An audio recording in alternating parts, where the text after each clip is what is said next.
record, you know, for a while. So maybe this is it. Okay. Yeah, finish. We are running. Okay, so when and where was the first time you met Billy? To actually meet him, it's a good point. Because we did some TV many years ago, you know, on NBC, and I'm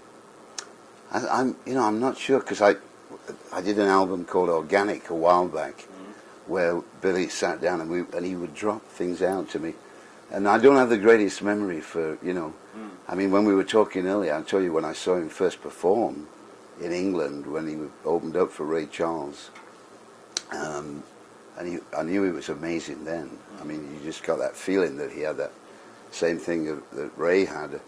I mean, Ray, you know, Ray Charles, you always think of genius, but I think Billy was too, in his own way. You know, he was just a natural player.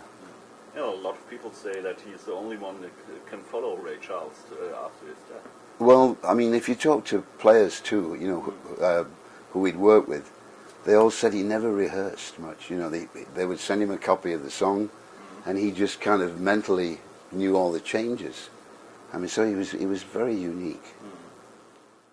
Can you still tell us the story behind the song "You Are So Beautiful"? How it reached you? Yeah, well, that's why I was always so grateful for that tune, because it was about 1974, and I was like pretty crashed out in England. I'd fallen out with a girlfriend, and I was very depressed, and I didn't want to even make any music. And Jim Price, who was a trumpet player who worked with me in That Dog's an Englishman, he showed up at this little flat in Shepherd's Bush and said, "Joe, you don't want to record?" And I said, no, there's nothing interests me. And he said, "I got a song here that I think you'll really like." And he played me "You Are So Beautiful," and it was like it sparked me up enough to get up. You know, I came back to the States, and we recorded an album called "I Can Stand a Little Rain," and that tune became the big hit off the album. Yeah. In your eyes, what kind of man was Billy?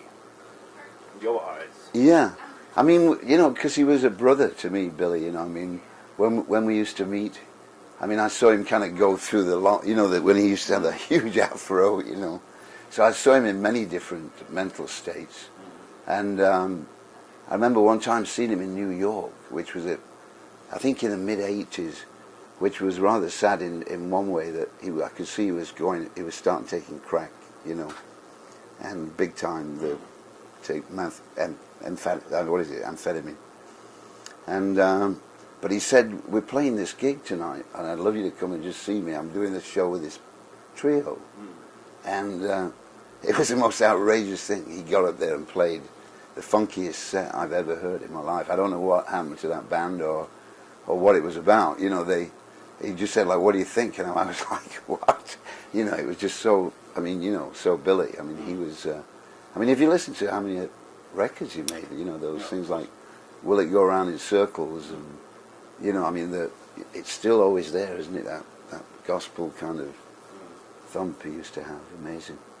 Yeah, a lot of people say about him that he was a very religious man. Huh? You know, because that part of the black world, he's a very insulated. You know, I went to I was asked to perform at his funeral, and when I went down there, you know, in Glenwood, which is where Ray Charles lived too, you kind of feel that it's a very insulated world. You know, that you're kind of looking through the glass. You know what I mean? Yeah. So I never really knew him on that personal level, but you know, I always knew him as a friend, as a musician. You know. Okay.